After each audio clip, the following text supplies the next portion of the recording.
தமிழக பாஜகவினுடைய புதிய தலைவரா நயினார் நாகேந்திரன் அவர்கள் நியமிக்கப்பட்டிருக்காங்க.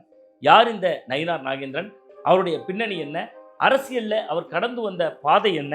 அண்ணாமலை தமிழக அரசியல் களத்தை பரபரப்பாவே கொண்டு போனவர். அதற்கிணையா நயினார் நாகேந்திரன் அந்த இடத்துல பரபரப்பா கொண்டு போவாரா? அண்ணாமலை இடத்துக்கு நயினார் நாகேந்திரன் முன்னகர்ந்தது எப்படின்னு பல்வேறு வகையான கோணங்கள்ல தான் இன்னைக்கு நம்ம இந்த வீடியோல பேச போறோம். வாங்க நம்ம வீடியோக்குள்ளே போறோம்.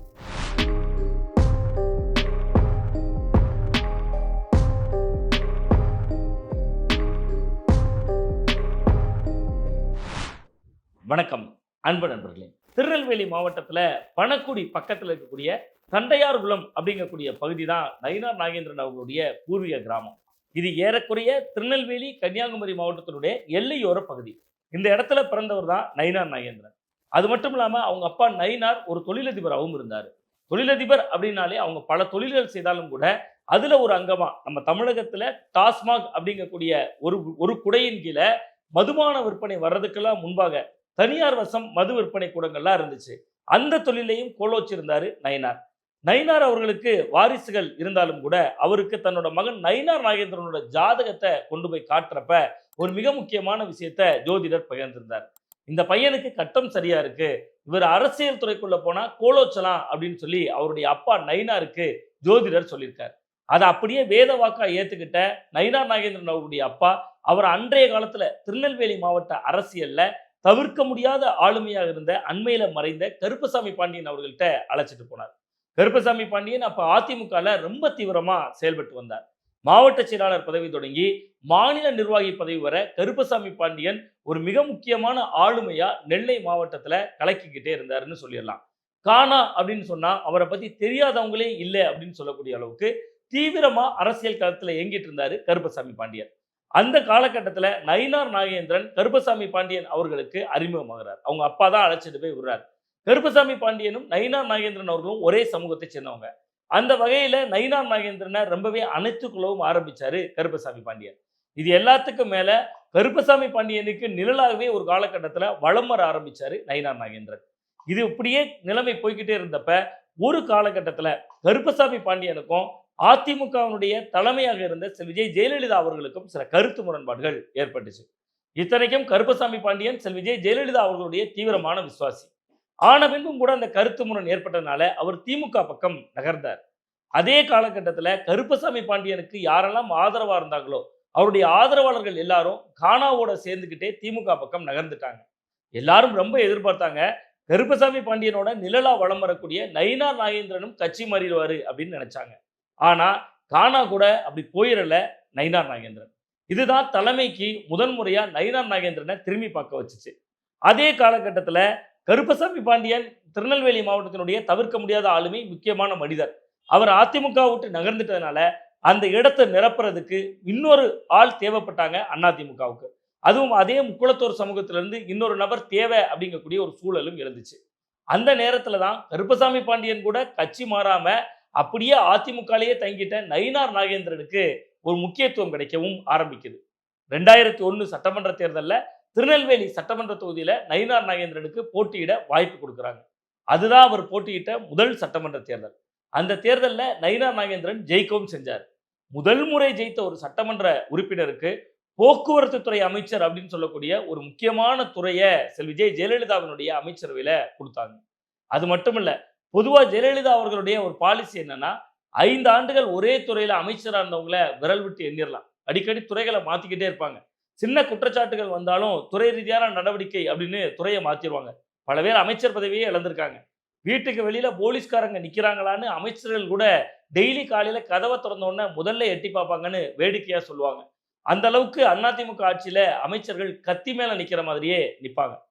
நயினார் நாகேந்திரனுக்கு அந்த 2001 முதல் 2006 வரையிலான அதிமுக காலகட்டத்தில் போக்குவரத்து துறை, மின்சாரத்துறை, தொழில்துறைன்னு 3 முக்கியமான வளம் கொளிக்கக்கூடிய துறைகள் ஒதுக்கப்பட்டுச்சு.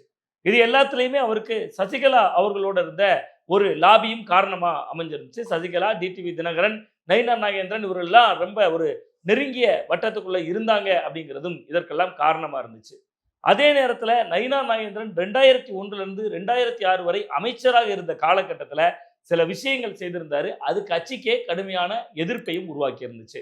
வேற ஒன்றுமில்ல, அவர் போக்குவரத்து துறை அமைச்சராக இருந்த காலகட்டத்தில் திருநெல்வேலியில வண்ணாரப்பேட்டையில போக்குவரத்து டிப்போ பக்கத்துல போக்குவரத்து கழகத்துக்கு சொந்தமான ஒரு 5 ஏக்கர் நிலம் இருந்துச்சு. அந்த நிலத்தை 99 ஆண்டுகளுக்கு தன் அதிகாரத்தை பயன்படுத்தி அவரே அந்த 99 ஆண்டுகளுக்கு குத்தகைக்கு எடுத்துக்கொண்டார். அந்த இடத்துல ஹோட்டல்கள், வணிக வளாகங்கள் கட்டினதுக்கு கடுமையான எதிர்ப்பு கிளம்பிச்சு. இப்படி அவ்வப்போது சர்ச்சைகள்லையும் சிக்கி வந்தாரு. அது விஜய் ஜெயலலிதா அவர்கள்கிட்ட நயினார் நாகேந்திரன் அவர்களுக்கு இருந்த குட் நேமையும் கொஞ்சம் காலி பண்ணிச்சு அப்படின்னே நம்ம சொல்லிடலாம். 2006 இருந்து 2011 வரை திமுகவினுடைய ஆட்சி. அன்றைய காலகட்டத்தில் தான் மின்சார தடை ரொம்ப பெரிய பேசு பொருளாச்சு. எப்போ பார்த்தாலும் கரண்ட் இருக்காது, மின்தடை இருக்கும். அப்ப ஏற்கனவே முந்தைய அதிமுக ஆட்சியில மின்சாரத்துறை அமைச்சராக இருந்த நயினார் நாகேந்திரன் அந்த பிரச்சனைக்கு எதிராக தீவிரமா களமாடல, டேட்டாஸோட பேசல அப்படிங்கக்கூடிய ஒரு குற்றச்சாட்டும் எழுந்துச்சு. ஏன் ஒரு பேசல அப்படிங்கிறதுடைய பின்னணி 2011ல அவருக்கு ஏன் அமைச்சர் கொடுக்கல அப்படிங்கக்கூடிய காரணத்தோட தொடர்புடையது. 2006 இருந்து 2011 வரை அவர் திருநெல்வேலியில போட்டியிட்ட போது தோல்வி அடைந்திருந்தார். அப்பொழுது அவங்க திமுக ஆட்சி நடந்துட்டு இருக்கு தமிழ்நாட்டில். அந்த காலகட்டத்தில் நயினார் நாகேந்திரன் அவர்கள் நிறையவே அட்ஜஸ்ட்மெண்ட் பாலிடிக்ஸ் பண்ணாரு அப்படிங்கக்கூடிய குற்றச்சாட்டு அவர் மீது எழுந்துச்சு. அப்படி என்ன அட்ஜஸ்ட்மெண்ட் பாலிடிக்ஸ்னா 2006 முதல் 2011 வரையிலான காலகட்டத்தில் ஹோட்டல் தமிழ்நாட்டில் பல மாவட்டங்களில், தமிழ்நாடு மட்டுமில்ல மும்பை மாதிரியான இடங்கள்லையும் குத்தகைக்கு விடப்பட்டுச்சு. ஹோட்டல் தமிழ்நாடு எங்கெல்லாம் இருக்கோ அதெல்லாம் தனியார்களுக்கு குத்தகைக்கு விடப்பட்டுச்சு. அப்படி குத்தகைக்கு விடப்பட்ட பெரும்பான்மையான ஹோட்டல்களை எடுத்திருந்தது யாருன்னா நயினார் நாகேந்திரன் அவர்கள். இதெல்லாம் ஜெயலலிதா அவர்களுக்கு ரிப்போர்ட்டா போகுது. நடக்கிறது திமுக ஆட்சி. அதிமுகவோட முன்னாள் அமைச்சர் நயினார் நாகேந்திரன் 3 முக்கியமான துறைகள்ல இருந்திருக்காரு. திமுகவோட நெருக்கம் காட்டி அவருக்கு இந்த மாதிரியான குத்தகையெல்லாம் கொடுக்குதே அப்படிங்கக்கூடிய ஒரு மிகப்பெரிய குற்றச்சாட்டுல சிக்கிறாரு நயினார் நாகேந்திரன். ஜெயலலிதா அவர்கள் இதெல்லாம் சைலண்டா வாட்ச் பண்ணிக்கிட்டே இருக்காங்க. நயினார் நாகேந்திரன் அவர்களுடைய அந்த 2006 முதல் 2011 வரையிலான அரசியல் ரீதியான நடவடிக்கைகள் அவங்களுக்கு திருப்தி அளிக்கல. பொதுவா நான் முதல்ல இருந்து இந்த வீடியோவில் சொல்லிட்டு இருக்கேன், நயினார் நாகேந்திரன் அவர்களை பொறுத்தவரை அரசியலை எப்படி ஒரு மிக முக்கியமா கருதுவாரோ அதை விட முக்கியமா தன்னுடைய தொழில்களை அவர் கருதுவார். ஒரு தொழிலதிபரா தன்னை அடையாளப்படுத்திக்கிறதுல ரொம்பவே ஆர்வம் காட்டுவார். அதனாலதான் அவரு ஒரு ஆளும் கட்சியோட ஒரு அட்ஜஸ்ட்மெண்ட் பாலிடிக்ஸ் பண்ணாதான் சில தொழில்களுக்கு உதவும் அப்படிங்கிறதுனால அவர் அந்த அட்ஜஸ்ட்மெண்ட் பாலிடிக்ஸ் பண்ணாரு அப்படிங்கக்கூடிய ஒரு விமர்சனமும் அவர் மேல கடுமையா எழுந்த காலகட்டம் அதுதான். அதனோட நீட்சி எங்க போய் முடிஞ்சுன்னா, கடந்த 2011 சட்டமன்ற தேர்தலில் அவர் ஜெயிச்சிட்டாரு. அதிமுக ஆட்சிக்கும் வந்துருச்சு. ஆனா நயினார் நாகேந்திரன் அவர்களுக்கு அமைச்சர் பதவி வழங்கப்படலை. அப்ப மட்டும் இல்ல, ஜெயலலிதா அவர்களுடைய கோபம் 2011 இருந்து 2016 வரை அந்த 5 ஆண்டு கால ஆட்சியிலையும் நயினார் நாகேந்திரன் மேல தீரலை அப்படிங்கிறதுனாலதான் அந்த காலகட்டத்தில் அவர் அமைச்சராக்கப்படலை. ஆனா அவருக்கான முக்கியத்துவம் அதிமுகவுக்குள்ள விஜய் ஜெயலலிதா அவர்களால் தொடர்ந்து வழங்கப்பட்டு தான் வந்துச்சு. அதனுடைய ரியாக்ட் தான் 2016 மறுபடியும் போட்டியிடுறதுக்கான வாய்ப்பை கொடுத்தாங்க. ஆனா அந்த தேர்தலில் தோல்வி அடைஞ்சிட்டாரு நயினார் நாகேந்திரன். ஒருவேளை 2016 நயினார் நாகேந்திரனுக்கு போட்டியிட வாய்ப்பு கிடைத்து அவர் ஜெயித்திருந்தாருன்னா விஜய் ஜெயலலிதா அவர்களுடைய மரணத்திற்கு பின்பு எடப்பாடி பழனிசாமி அவர்களுடைய அமைச்சரவையிலோ அல்லது அதிமுகவில் தனக்கு அன்றைய காலத்தில் ஒரு காலகட்டம் வரை அதிமுகவில் கோலோச்சிய சசிகலா, டிடிவி தினகரன் போன்றவர்களோடு இருக்கிற பழக்கத்தை பயன்படுத்தியோ அவர் அமைச்சராக்கப்பட்டிருப்பார். ஆனா நயினார் நாகேந்திரனுடைய ஒரு பலவீனம் என்னன்னா 2016 தேர்தலில் தோல்வி அடைந்தார். இந்த நிலையில தான் விஜய் ஜெயலலிதா அவர்கள் மரணம் அடைகிறாங்க. விஜய் ஜெயலலிதா அவர்களுடைய மரணத்திற்கு பின்பு பாஜகவை நோக்கி நகர்றாரு நயினார் நாகேந்திரன். அப்பொழுதே அவர் மாநில தலைவர் ரேஸுக்கு தான் ரொம்பவே எதிர்பார்த்தார். ஆனா அவருக்கு அதை கொடுக்கல. கடந்த 2019 பாராளுமன்ற தேர்தலில் ராமநாதபுரம் தொகுதி அவருக்கு சம்பந்தமே இல்லாத பாராளுமன்ற தொகுதி. ஏன்னா அவர் திருநெல்வேலியில தான் அவரோட அரசியல் ஆதிக்கம் இருக்கு. ஆனா அவர் முக்குளத்தோர் சமூகத்தை சேர்ந்தவர். ராமநாதபுரம் மாவட்டத்தில் முக்குளத்தோர் சமூக வாக்குகள் கடுமையா இருக்கு. ஸோ அவர் என்ன முடிவெடுக்கிறாருன்னா, தோல்வி அடைந்தாலும் பரவாயில்ல, சில கோடிகள் செலவானாலும் பரவாயில்ல, தலைமையை ஈர்க்கலாம், டெல்லி தலைமையினுடைய கவனத்துக்கு வரலான்னு தான் 2019 பாராளுமன்ற தேர்தலில் ராமநாதபுரம் தொகுதியில போட்டியிட்டார். அங்க அவர் தோல்வி அடைந்தாரு. தொடர்ச்சியா 2024 பாராளுமன்ற தேர்தலில் அவர் சட்டமன்ற உறுப்பினராக இருக்கிற பொழுதே அவர் 2024 பாராளுமன்ற தேர்தலில் திருநெல்வேலி தொகுதியில போட்டியிட்டு தோல்வி அடைந்தார். பொதுவா நயினார் நாகேந்திரனோட அரசியல் பத்தி கேட்டா கட்சியினர்கிட்ட நல்ல அன்பா இருப்பாரு. மற்றபடி சொல்றதெல்லாம் செய்வாராங்கிறத கேட்டா பதில் சொல்ல தெரியாம முழிக்கிறாங்க பாஜகவினர். அதெல்லாம் மட்டும் இல்லாம அவர்கிட்ட இன்னொரு சுபாவம் கூட இருக்கு. தேர்தல் வேலை செய்யறதுக்கு அவர் அதிமுகவில் இருந்த போதும் சரி, பாஜக இருந்த போதும் சரி, சொந்த கட்சியினரை எப்பவுமே அவர் நம்ப மாட்டார். அவருக்குன்னு ஒரு டீம் அமைப்பார். அந்த டீம்ல எல்லா கட்சியை சேர்ந்தவங்களும் இருப்பாங்க, எல்லா ஜாதியை சேர்ந்தவங்களும் இருப்பாங்க.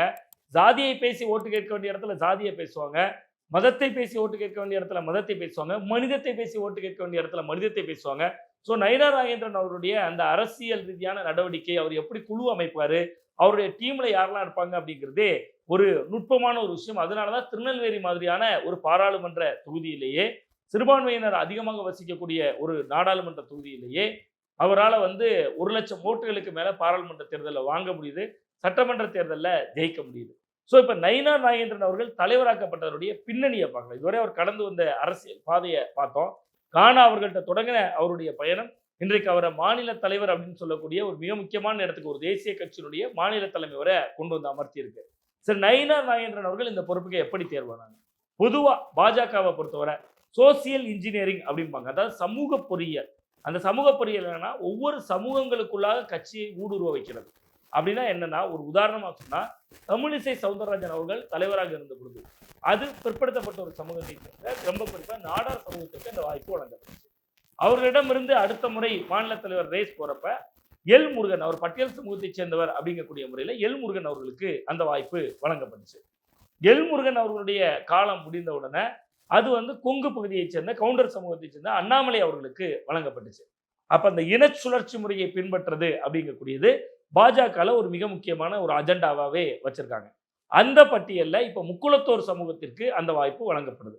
முக்குளத்தோர் சமூகம் அப்படின்னோடனே அதுல மிக முக்கியமான இடத்துல எல்லாருக்கும் தெரிந்த முகமா இருக்கக்கூடியவர், ஏற்கனவே தமிழக பாஜகவுடைய சட்டமன்ற குழு தலைவராக இருக்கிறவர், அது மட்டும் இல்லாம அதிமுக முன்னாள் அமைச்சராக இருந்தவர், ஓரளவு பணபலம் மிக்கவர். அதனால நயினார் நாகேந்திரன் அவர்களுக்கு இந்த வாய்ப்பு அந்த கம்யூனிட்டி அடிப்படையில இந்த வாய்ப்பு அவருக்கு வழங்கப்பட்டிருக்கு. சரி, நயினார் நாகேந்திரன் தடாலடி அரசியல் செய்வாரான்னா, அண்மையில சட்டமன்றத்துல அப்பாவோடு அவர் காட்டக்கூடிய அந்த சிநேகம் பெரிய பேசு பொருளானது. ஓராண்டுகளுக்கு முன்னாடி அவர் திமுகவுக்கு போக பேச்சுவார்த்தை நடத்துறாரு அப்படின்னு எல்லாம் தகவல்கள் ஊடகங்கள்ல பரவுச்சு. ஆனா அப்ப கூட நயினார் தரப்பினர் நம்ம மாநில தலைவர் ரேஸுக்கு வந்துடக்கூடாதுன்னு என்ன பிடிக்காதவங்க பரப்பி விடுறாங்க அப்படின்னு தான் அவருக்கு நெருக்கமானவர்கள் அதற்கு பதில் சொல்லிட்டு வந்தாங்க. இந்த நிலையில தான் நயினார் நாகேந்திரன் இப்பொழுது மாநில தலைவராக ஆக்கப்பட்டிருக்கிறார். அதெல்லாம் மட்டும் இல்லாம இதுக்குள்ள இன்னும் சில உட்கூறுகள் இருக்கு. மாநில தலைவர் ரேஸ்ல நயினார் நாகேந்திரன் வரும்பொழுதே கட்சியில 10 ஆண்டுகள் அடிப்படை உறுப்பினரா இருக்கணும்னு சொல்றாங்க. அப்படி 10 ஆண்டுகள் ஆகல, நயினார் நாகேந்திரன் 8 ஆண்டுகள் தான் ஆகுது, அவர் எப்படி மாநில தலைவராக ஆக்க முடியும் அப்படின்னு தொடர்ந்து விவாதங்களும் கிளம்பிச்சு. பொதுவா பாஜகவை பொறுத்தவரை அது கட்சியினுடைய விதி, அவ்வளவுதான். அதுல சில விதிவிலக்கான தருணங்கள் பயிலால கொடுத்துருக்காங்க. அதுல ஒரு கட்சியினுடைய சட்டமன்ற குழு தலைவரோ நேரடியாக ஒரு பிரபலத்தன்மை கொண்ட ஒரு கட்சிக்குள்ள இணைகிற பொழுதோ இந்த விதிகள் பொருந்தாதுன்னு இருக்கு. அந்த வகையில பார்த்தா அப்படித்தான் அண்ணாமலை மாநில தலைவராக்கப்பட்டார்.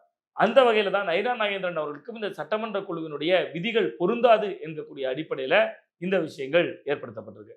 2006 முதல் 2011 வரையிலான திமுக ஆட்சியில நயினார் நாகேந்திரன் நிறையவே அட்ஜஸ்ட்மெண்ட் பாலிடிக்ஸ் பண்ணாரு அப்படின்னு நான் சொல்லியிருந்தேன். அதற்கு இன்னொரு வகையில காரணம் என்னன்னா, லஞ்ச ஒழிப்பு போலீசாரால் ஏராளமான வழக்குகள் அந்த நேரத்தில் அவர் மீது பாய்ச்சப்பட்டிருந்துச்சு. இது எல்லாத்துக்கும் மேல அவருடைய தொழில் வாய்ப்புகளும் அதுக்கு ஒரு காரணமா இருந்துச்சு. அந்த தொழில் வாய்ப்புகள் தான் பல ஹோட்டல்களை அவர்களுக்கு எடுக்க வைத்தது. இன்றைக்கும் நயினார் நாகேந்திரன் அவர்களுக்கு பல்வேறு தொழில்கள் இருக்கு, குவாரிகள் தொடங்கி பல பிசினஸ்களும் இருக்கு. இது எல்லாவற்றிற்கும் அடிப்படை அவர் 2 விஷயங்களில் கவனம் செலுத்துவார். அரசியலையும் தொழிலையும் தன்னுடைய 2 அங்கமாக பார்க்கக்கூடியவர் நயினார் நாகேந்திரன். அண்ணாமலை இடத்திற்கு அவர் நகர்ந்திருக்கிறார்.